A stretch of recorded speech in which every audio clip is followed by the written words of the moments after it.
Assalamualaikum warahmatullahi wabarakatuh. Berjumpa lagi dengan Pak Trisno.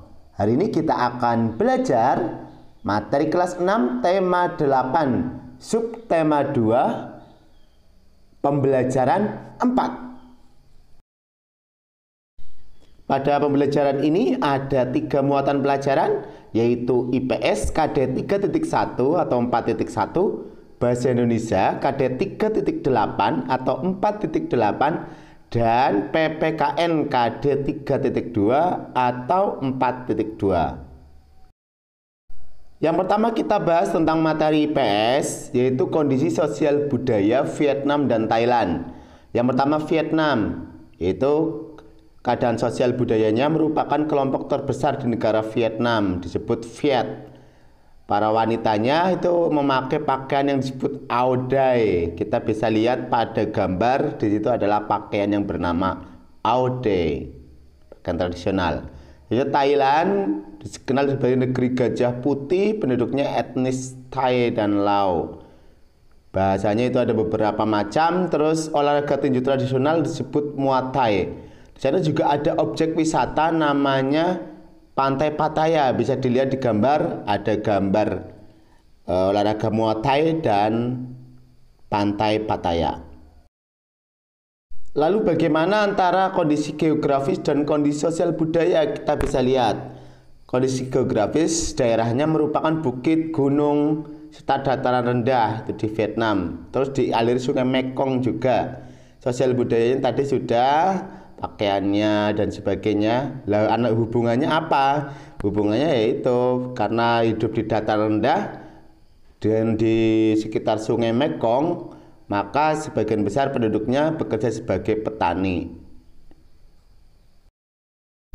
Begitupun dengan Thailand ya, ini juga hampir sama dengan Vietnam. Jadi daerahnya berupa dataran rendah, pegunungan, kapur, dan dia dilalui sungai Mekong.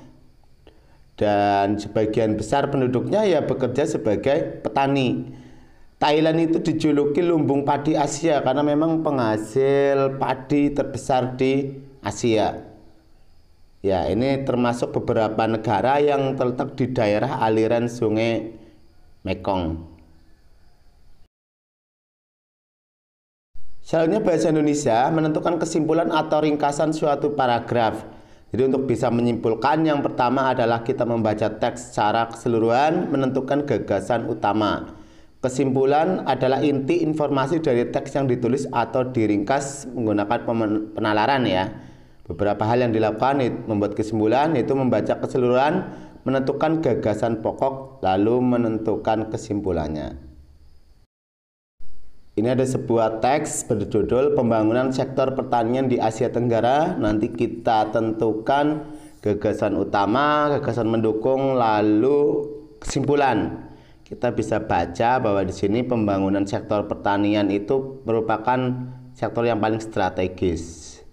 Terus pertanian di daerah Asia, terutama Thailand, Vietnam maupun Kamboja ini yang paling itu adalah padi, karena di sana itu dekat dengan DAS Mekong, daerah aliran sungai Mekong. Dari bacaan tadi kita bisa tuliskan gagasan utamanya adalah pembangunan sektor pertanian di Asia Tenggara. Kata kunci dari gagasan utama pembangunan sektor pertanian dan Asia Tenggara. Gagasan mendukung, pertanian merupakan sektor yang strategis untuk menumbuhkan perekonomian negara, khususnya di negara berkembang Asia Tenggara. Selain sebagai penyumbang perkembangan perekonomian, nah ini contohnya. Ringkasan bacaan berarti pertanian terutama padi merupakan sektor strategis untuk menumbuhkan perekonomian negara di kawasan Asia Tenggara. Selanjutnya yaitu PPKN, hak dan kewajiban warga negara untuk hidup layak. Ini diatur dalam UUD 1945 pasal 27 ayat 2.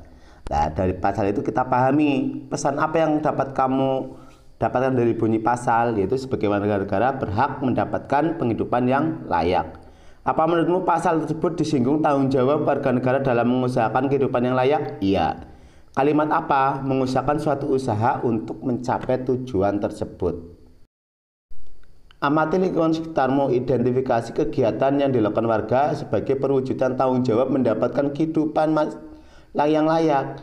Ya bekerja, ada yang sebagai PNS, guru, polisi, berjualan, ada yang di jasa, tukang cukur, bengkel dan sebagainya. Apa yang terjadi jika warga tidak melakukan tanggung jawabnya?